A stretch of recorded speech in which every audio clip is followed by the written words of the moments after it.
Hello and welcome to the Reykjavík Art Museum. My name is Ariana and I'm the Education Project Manager. And today I'm here to tell you about our project with the Reykjavík School of Work. This is a project that sits at the intersection of youth engagement, climate awareness and institutional sustainability. And this is the story of how we invited 600 teenagers into a museum and asked them not only to look at art, but to speak out loud. And those of you who have worked with teenagers know that that's no easy task.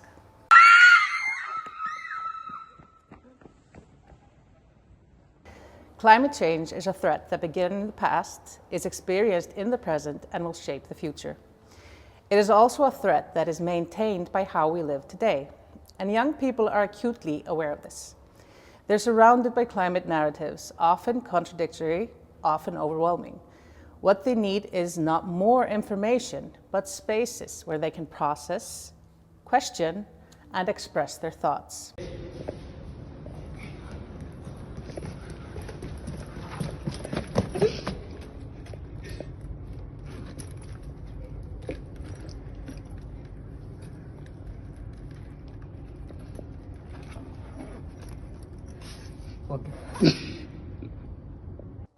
And at the Reykjavík Art Museum, we believe that creative expression and critical thinking are essential tools for the future. And museums can be places where these tools are practiced.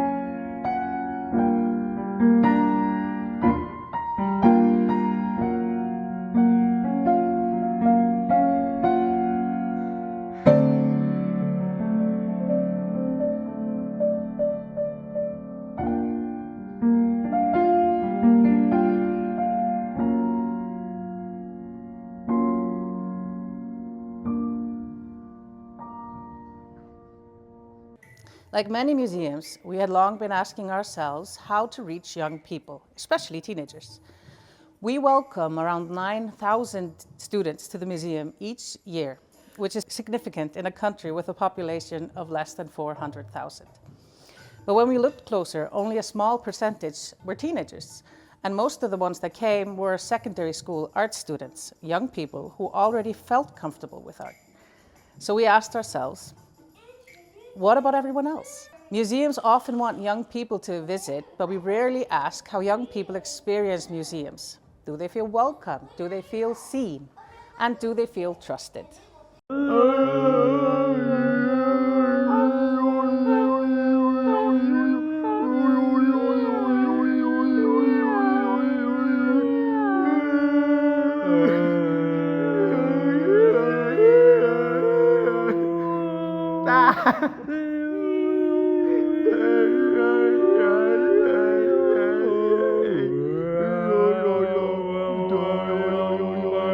We believe museums can be safe havens, places to meet, to rest, to think, to play. Places where enjoyment of art is not reserved for those who want to make it, study it, or already understand it. But how do we communicate that to teenagers? It turns out that question had already been answered. In the late 90s, Reykjavík Art Museum ran a summer project in collaboration with the Reykjavík School of Work. Teenagers spent a full workday at the museum as part of the paid summer jobs. The project ran successfully for 5 years and then disappeared with staff changes around the year 2000, and there was no documentation left, only memories. And one of those memories was mine.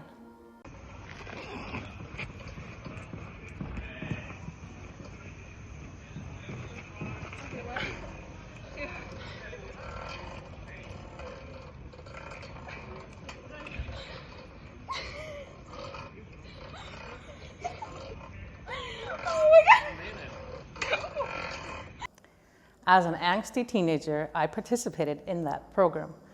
And after one day in the museum, I fell in love with art and with art museums. And that experience stayed with me. And for me, that was proof enough that the project was worth reviving.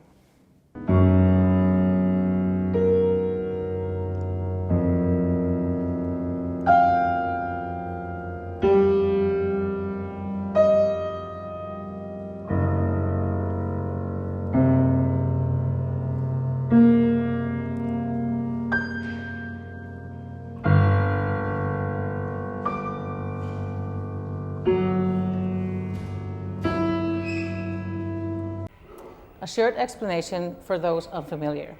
The Reykjavík School of Work dates back to the 1940s. What began as a small program for troubled youth quickly grew into an essential part of Reykjavík youth culture.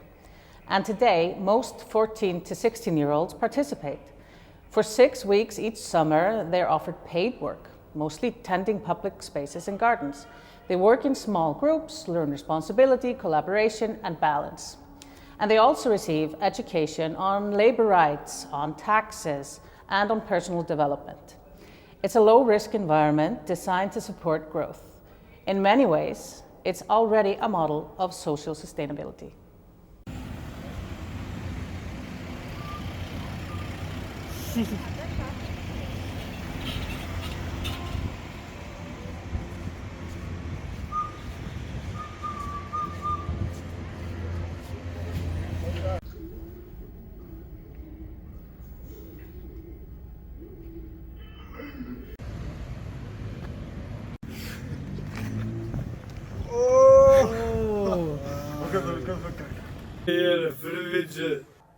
At the same time, the Reykjavík Art Museum was undergoing a broader green transition. Across departments, we were looking at energy use, transport, materials, and waste. But we realized something crucial. To change the way we do things, we also need to change the way we think. Sustainability is not only operational, it's cultural. It lives in our values, our narratives, and our programming. If museums want to contribute meaningfully to climate action, we must integrate climate awareness into our core mission, not as a side project.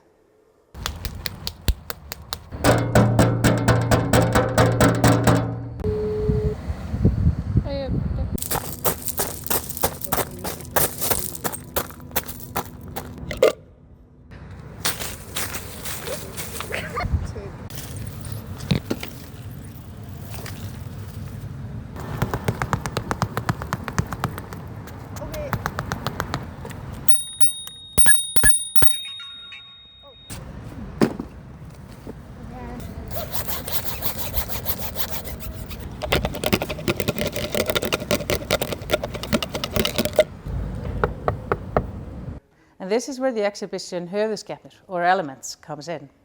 Finding artists in Iceland who respond to the fragility of nature is unfortunately very easy. We live in a country where glaciers are melting before our eyes. And the curator, Markus Thor Andrésson, selected contemporary artists to examine environmental change through emotional, poetic, and scientific lenses. The exhibition asks questions. Where are we headed? What comes next? And what kind of future are we shaping? And importantly, it was curated with teenagers in mind. Curious, critical, and often skeptical. The aim was not to frighten them with a dystopian future, but to invite reflection, dialogue, and agency. Hvað, á ég bara að vera svona bara? Já, og svo labbaði svona yfir götuna.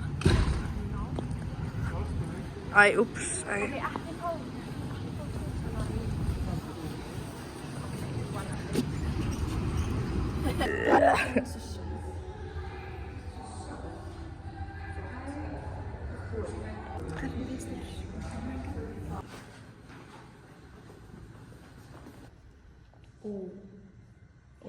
Open the door.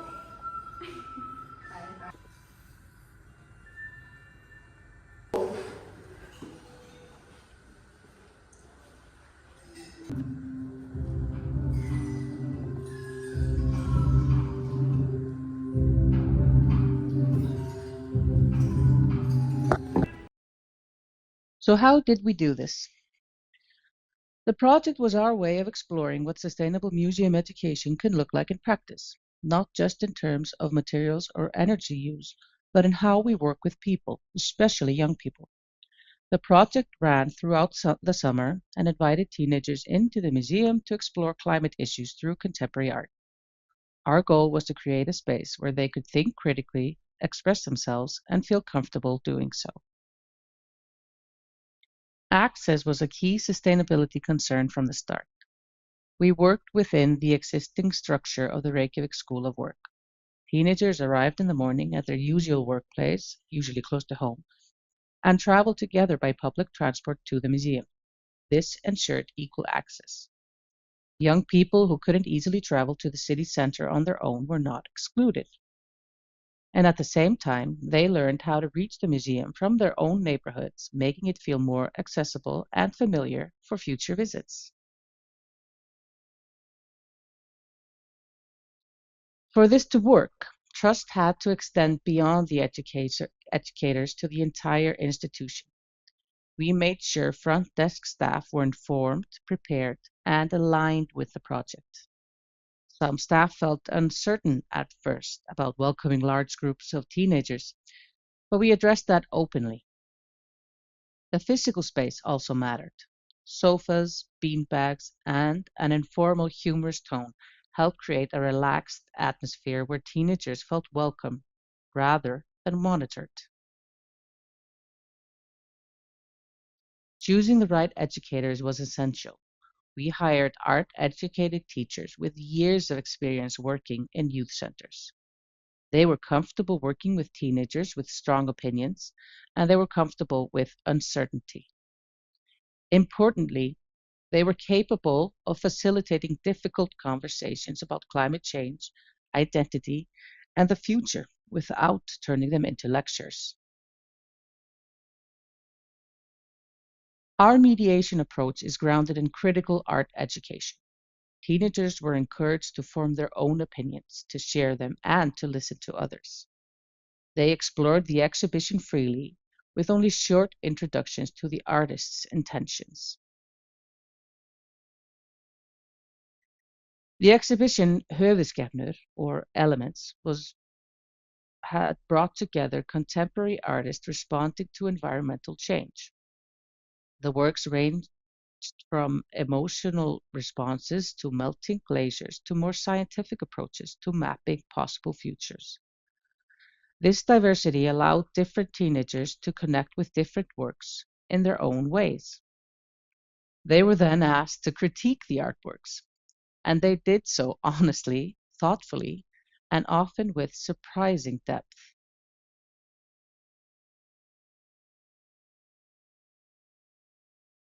In the afternoons, we focused on creative expression that wouldn't generate unnecessary waste. Instead of object-based art, we worked with time-based practices, like video, performance, and happenings. The emphasis was on process, not product. This allowed for full creative freedom while keeping sustainability embedded within the practice itself. Videos and images from their artwork, some of which you've seen as part of this presentation, were then exhibited at the end of summer as part of Reykjavík Culture Night, inviting all the participants back into the museum for a farewell party.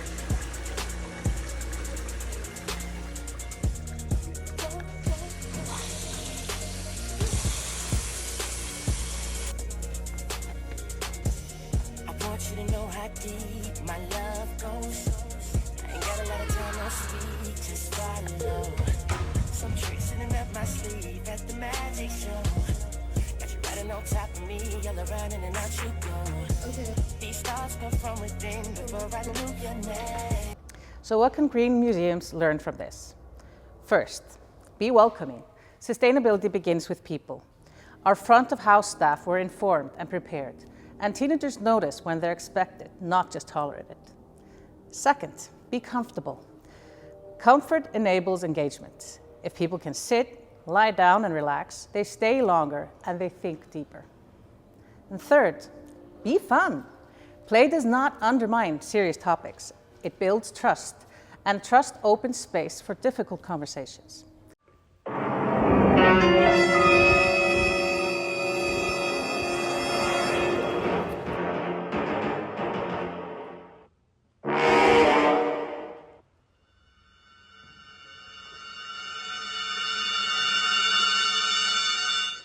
I'm dying. Oh, no, don't die. And finally, be trusting. Teenagers are capable. Trust them with art. Trust them with complexity. Even if they connect an artwork to Minecraft or Italian brain rot, meaning is being made. This project reminded us that green museums are not only efficient, they're generous. They make space for uncertainty, dialogue, and shared responsibility. And if we want young people to care about the future, we have to invite them into it. Thank you.